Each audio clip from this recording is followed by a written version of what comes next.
Bismillahirrahmanirrahim. Bismillahirrahmanirrahim. Assalamualaikum warahmatullahi wabarakatuh. Alhamdulillah. Puji syukur mari kita panjatkan kepada Allah Subhanahu wa taala atas segala nikmat, rahmat, taufik, hidayah dan inayah yang diberikan kepada kita. Allahumma shalli ala Muhammad wa ala ali Muhammad. Saudara-saudara sekalian, kembali kita di kajian Al-Quran secara tafsir ya. Adapun surah yang kita bahas masih di surah Maryam ayat 71 sampai dengan 76. Secara tafsiriah kita akan bahas sebagai berikut. Sebelum kita bahas, kita baca secara bersama-sama ayat yang kita akan bahas. Tafadhal. A'udzu billahi minasy syaithanir rajim. A'udzu billahi minasy syaitonir rajim. Bismillahirrahmanirrahim.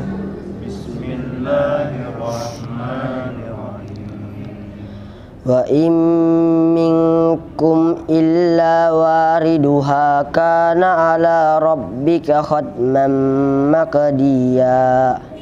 Wa in minkum illa wariduha kana ala rabbika khatman maqdiya. Thumma nunajjil ladzina taqaw wa nadharu adh-dhalimina fiha jithiya.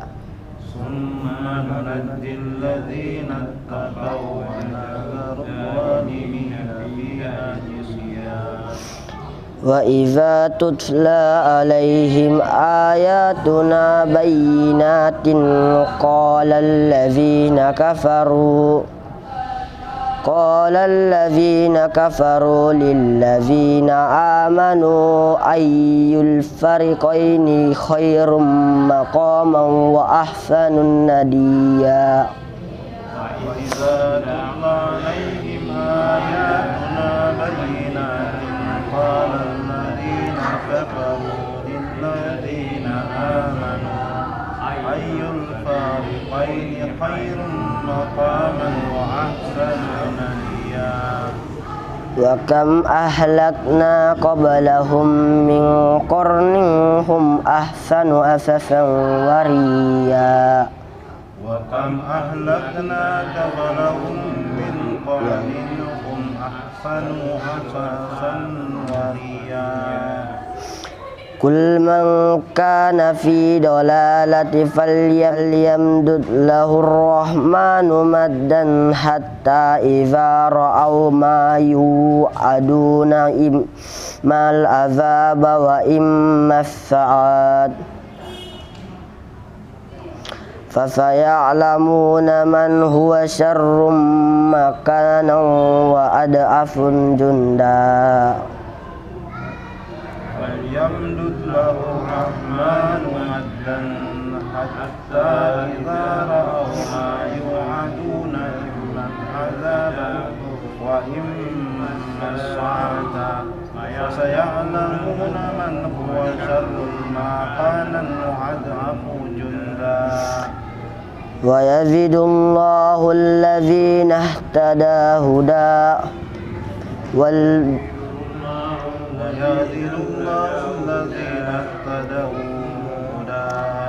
wal baqiyatus salihatu khairun inda rabbika thawaban wa khairum marada. Wal baqiyatus salihatu khairun inda rabbika thawaban wa khairum marada. Sadaqallahul azim. Assalamualaikum warahmatullahi wabarakatuh. Alhamdulillah allazi 'allama bil qalam 'allamal insana ma lam ya'lam. Allahumma shalli ala Muhammad wa ala ali Muhammad. Kita melakukan pemaknaan secara tafsiriyah atau penerjemahan bebas, mentadabburi ayat ini, artinya menghayati ayat-ayat yang kita kaji pada saat ini. Di sini pada ayat 71 berbunyi, dan tidak seorang pun daripadamu melainkan mendatangi neraka Hal itu bagi Tuhanmu adalah suatu kepastian yang telah diputuskan.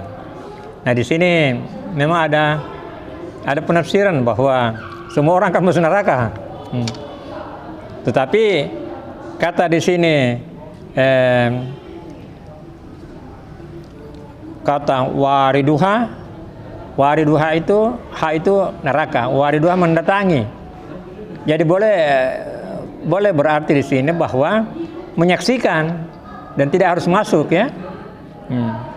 Tidak harus masuk, tapi semua ahli surga pun akan menyaksikan neraka itu. Jadi ini ada pemanaan demikian, ya. Bukan berarti bahwa semuanya akan masuk neraka. Tapi nanti mungkin bisa ada pendapat lain. Dia akan mendatanginya, ya. Jadi ya katakanlah mungkin bersifat peninjauan, bukan harus masuk di situ, ya. Ya. Artinya Allah mempersaksikan, ya. Dan kemudian di situ dilanjutkan pada ayat itu bahwa menyelamatkan orang-orang yang beriman. Nah, inilah mungkin makna di situlah bahwa orang beriman itu tidak masuk, ya. Tetapi membiarkan orang-orang zalim berada di dalamnya berlutut. Kata berlutut itu penggambaran ketidakberdayaan. Nah, jadi di yaumil akhir secara garis besar hanya dua tempat, surga atau neraka, dan tempatnya orang-orang durhaka adalah neraka. Ya. Kemudian di masa hidupnya, apabila dibacakan ayat kami itu,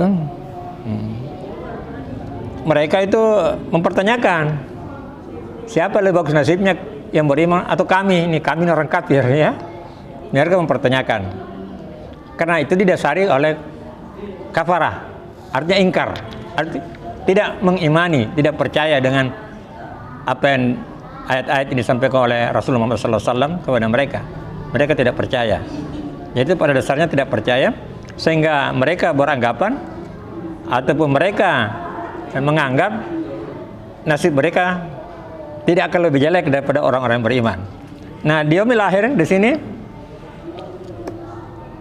telah diberikan peringatan bahwa zaman dulu itu beberapa umat-umat durhaka langsung mendapat hukuman atau dibinasakan. Jadi pernah ada yang mengungkapkan bahwa salah satu jaminan umat Muhammad itu tidak akan diazab di dunia, ya, tetapi azabnya itu nanti di yaumil akhir, ya. Jadi sekarang ini banyak yang berbuat zalim, berbuat durhaka, aman-aman saja, ya. Tapi nasibnya nanti di yaumil akhir akan dirasakan. Kalau umat dahulu, nabi-nabi terdahulu itu memang langsung dibinasakan, ya.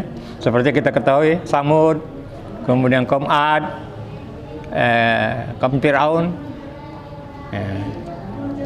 yang dibinasakan langsung, ya.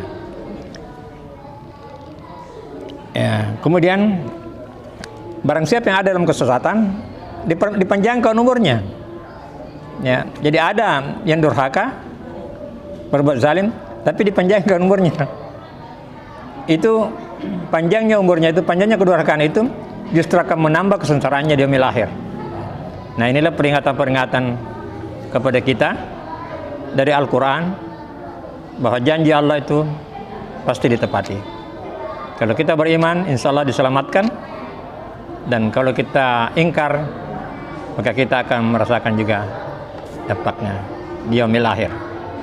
Karena di yaumil akhir, no way of return, tidak ada jalan kembali. Jadi untung kita mendapatkan pengajaran ini di dunia, supaya kita berhati-hati dalam melangkah menapaki kehidupan. Saya kira dari saya itu saja. Assalamualaikum warahmatullahi wabarakatuh. Bismillahirrahmanirrahim. Assalamualaikum warahmatullahi wabarakatuh. Terkait surat Maryam ayat 71 sampai 76, ada sedikit saya mau pertanyakan, Ustadz. Di ayat 76, mengapa Allah memakai kata orang yang bertakwa, kemudian membiarkan orang yang zalim? Artinya kalau kita menangkap bahwa seolah-olah Allah ingin menyampaikan lawan dari takwa itu adalah zalim. Sementara di ayat 73, apabila dibacakan kepada mereka ayat-ayat kami yang jelas, orang-orang yang kafir berkata, kenapa di ayat 72 memakai diksi zalim, sementara di ayat 73 tidak memakai diksi zalim, tapi kafir? Kira-kira apa perbedaan? Apakah bertakwa memang itu lawannya adalah zalim, ataukah kafir, ataukah beriman lawannya adalah kafir? Itu saja, Ustaz. Terima kasih. Assalamualaikum warahmatullahi wabarakatuh. Jadi ada beberapa kata dalam Al-Quran itu yang kadang-kadang memiliki pemaknaan yang sama, tetapi ada penekanannya, ya. Kadang-kadang juga menggunakan kata yang sama, tapi dalam konteks kalimat yang berbeda. Nah, di sini kita lihat pada ayat 71 dia menggunakan kata taqwa. Taqwa itu berasal dari taqwa itu takut, tapi juga bermakna hati-hati. Ini sebenarnya secara bahasa tidak ada padanannya takwa itu dalam bahasa Indonesia. Makanya diserap, karena dia bisa diartikan takut, hati-hati. Artinya kalau dia takut, hati-hati, dia berarti memperhatikan, pay attention, memperhatikan, ya. Orang hati-hati lawannya lalai, artinya tidak memperhatikan rambu-rambu apa semua. Nah, di sini dipadankan dengan kata zalim, karena zalim itu berasal dari kata zalama, gelap. Zalama, gelap. Kalau orang berada dalam gelap, berarti tidak melihat rambu-rambu, tidak memperhatikan. Jadi kata zalim itu dia berbuat zalim, artinya dia tidak memperhatikan rambu-rambu, tanda-tanda atau perilaku terhadap orang lain, makanya dia dizalimi saya. Ya, artinya tidak melihat aturan-aturan, tidak merambun. Jadi di sini kata takwa dipadankan dengan kata zalim dalam arti orang hati-hati, memperhatikan, dibandingkan dengan orang zalim yang gelap. Gelap berarti dia tidak bisa melihat. Jadi itu anunya. Di sini padanannya. Jadi satu bermakna titik beratnya takut itu pada hati-hati. Hati-hati berarti memperhatikan, dan zalim itu orang yang berada dalam kegelapan sehingga tidak bisa melihat rambu-rambu. Bukan kafir saja. Kafir itu dipadankan dengan beriman secara kafarah. Kafarah itu berarti penolakan atau tertutup. Sedangkan beriman itu adalah yang percaya melihat yang gaib. Jadi kafarah itu artinya tertutup pada yang gaib, mengingkari. Sedangkan amanu adalah orang yang melihat kepada yang gaib, percaya kepada yang gaib, dan juga bermakna aman. Jadi orang yang beriman itu aman. Sedangkan orang yang kafir itu tertutup, itu berisiko. Berisiko seperti yang digambarkan tadi ini. Ya. Jadi Quran ini selalu menggunakan kata-kata yang precise, ya, yang selalu tepat. Tetapi kadang-kadang menggunakan kata dalam konteks kalimat yang dipadankan dengan tujuan itu. Jadi memang itu tadi itu diperlawankan takwa dengan zalim, ya, dalam kaitan itu. Sedangkan amanu itu percaya kepada yang gaib, dan kafir itu dari kata kafarah, menolak atau tertutup.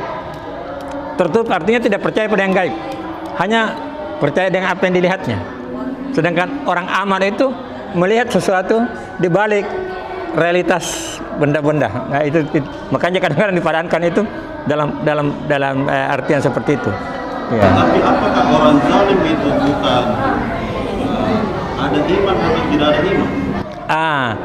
Kalau orang zalim itu boleh jadi dia beriman. Kalau kafir itu memang, memang tidak percaya sama sekali. Kalau zalim itu boleh saja dia orang beriman, tetapi dalam tindakannya kadang vested interest, kepentingan, maka dia tidak memperhatikan. Dia gelap, dia bermata gelap karena kepentingan. Bisa saja orang beriman, tetapi dalam tindakan kan ada kepentingan pribadi atau golongannya, sehingga dia bertindak zalim, artinya tidak memperhatikan, gelap. Nah, itu tertutup ya. Jadi kalau kafir memang sudah jelas ya kafir sudah mengingkar. Tapi zalim itu jadi bisa saja orang zalim yang ada imannya, hanya imannya itu tipis atau apa ya, tapi ada. Orang-orang zalim di dalam neraka. Iya. Artinya meskipun dia beriman, Ya. tapi dia zalim, Allah biarkan Ya. di dalam neraka. Tindakan-tindakannya tadi tetap di dalam mereka. Jadi ini peringatan bagi kita bahwa zalim itu bisa saja kita awalnya kita beriman, tapi dalam tindakan kita tidak memperhatikan rambu-rambu, maka bisa kita dibiarkan dibiarkan di neraka. Bismillahirrahmanirrahim. Assalamualaikum warahmatullahi wabarakatuh. Alhamdulillah wassalatu wassalamu ala rasulillah. Terima kasih atas kesempatan yang diberikan. Saya tertarik pada ayat surah Maryam ayat 75. Di situ dikatakan auzubillahi minasyaitonirrajim, qul man kana fi dhalalati falyamdud lahu rahmanu madda. Artinya barang siapa yang berada dalam kesesatan, maka Tuhan akan memperpanjang umurnya. Nah, di sini diberikan catatan kaki bahwasanya selain dipanjangkan umurnya, mereka juga akan diberikan kesenangan di dunia. Terkait dengan itu ada juga entah itu hadis atau perkataan ulama mengatakan bahwa dunia ini nerakanya orang beriman dan surganya orang kafir. Jadi terkait dengan ayat ini ya mungkin bisa dikaitkan bahwasanya memang orang kafir ini di dunia ini diberikan segalanya, diberikan segalanya. Artinya seolah-olah seakan dunia ini adalah surganya mereka. Sedangkan orang beriman yaitu dizolimilah dalam keadaan sulit. Seolah-olah dunia ini nerakanya orang-orang beriman. Tapi dalam kasus tertentu, kenapa justru ada yang bertentangan dengan ayat ini? Ada juga ternyata pernah saya dengar cerita dari teman-teman itu di salah satu daerah, ada juga non muslim yang menderita sebenarnya. Kan mungkin kalau kita expose di berita misalnya Palestina kan menderita begitu dizolimi sama Israel, kita langsung mengaitkan dengan ayat ini bahwa orang beriman itu menderita. Tapi sebenarnya ada juga orang yang tidak beriman juga sebenarnya menderita juga. Seperti mungkin di daerah yang tidak terliput. Ada juga seperti itu. Dan seperti tadi juga bahwa bagi orang beriman dunia ini seperti neraka. Ada juga orang beriman malah justru kaya, Pak. Seperti mungkin rajanya Arab Saudi, Pak ya. Itu sampai katanya parfumnya saja itu 1 miliar, Pak. Itu jadi kemewahan Raja Arab itu raja-raja di Timur Tengah itu mungkin kalau menurut penelitian itu tidak bisa dibandingkan dengan kemewahan di Barat. Tidak bisa dibandingkan karena saking kayanya mereka, saking mewahnya hidupnya mereka di negara-negara Arab. Jadi apakah tidak bertentangan dengan ayat ini bahwa dunia itu nerakanya orang beriman, malah justru ada orang beriman sudah seakan-akan hidupnya seperti surga begitu. Ya mungkin ada penjelasan tambahan Pak. Terima kasih. Wassalamualaikum warahmatullahi wabarakatuh. Jadi Quran ini membahas secara umum dan secara spesifik. Kalau ada yang spesifik berarti ada yang kena itu. Tetapi ada juga yang tidak kena karena secara spesifik. Jadi di sini ada orang-orang tertentu yang sudah durhaka tapi tetap dipanjangkan umurnya, tetap diberikan kesenangan secara material, tapi dia itu adalah kebahagiaan palsu. Kalau kita berpatokan pada Quran katakan ala bi zikrillah tatmainnul qulub. Jadi dengan mengingat hal hati jadi tenang. Jadi secara fisik memang kita lihat tersiksa, tetapi batinnya itu tenang. Rata-rata orang-orang mu'allaf itu yang kita lihat itu mereka menyatakan bahwa setelah masuk Islam hati mereka jadi tenang. Jadi di sini. Jadi adapun ungkapan bahwa nerakanya dunia nerakanya orang beriman, surganya itu dari segi fisik, pemandangan dari segi material ya, dari segi material. Tetapi secara hakiki itu orang beriman itu akan bahagia. Karena yang akan dipanggil itu hanyalah orang-orang yang tenang. Ya ayyuhan nafsul mutmainnah. Irji ila rabbika radiyatan mardiyah. Ahli surga itu sebenarnya adalah orang-orang yang merasakan surga di dunia. Artinya sudah ada ketenangan, kedamaian di dunia. Ya, itu yang akan dipanggil. Jadi ada yang mengaku bahagia, yang dilihat bahagia, tapi dia semu. Bukan kebahagiaan sejati. Kebahagiaan sejati adalah beriman kepada Allah dan sesuai dengan jaminan Allah. Bahwa dengan mengingat Allah, hati jadi tenang. Nah, orang Palestina kita lihat tersiksa itu secara fisik, tapi batinnya mungkin lebih damai, lebih tenang daripada orang yang menzalimi dia. Ya, jadi dilihat secara fisik, memang dia menderita, tapi secara batin, secara ketenangan, mereka itu mendapat dengan mengingat Allah. Jadi orang-orang yang mengaku bahagia, kebahagiaan semu. Banyak harta, kita bisa lihat banyak orang selebriti, semua jadi miliki. Toh banyak yang bunuh diri, berakhir dengan bunuh diri karena tidak ada ketenangan. Ya. Jadi ketenangan itu bukan pada harta ataupun pada, tapi itu memang adalah kalbu ini, ketenangan itu adalah dengan mengingat Allah atau beriman kepada Allah. Orang-orang ateis itu dia gelisah. Ada satu orang ateis itu yang tidak bertuhan yang akhirnya bunuh diri kan, baru dia tulis, saya lupa namanya, ada sesuatu yang aku butuhkan dan itu tidak dapatkan, dia hanya dia bunuh diri. Ada kegelisahan. Orang ateis itu gelisah sebenarnya. Dari segi fisik kita lihat, dari segi material, tapi mereka gelisah.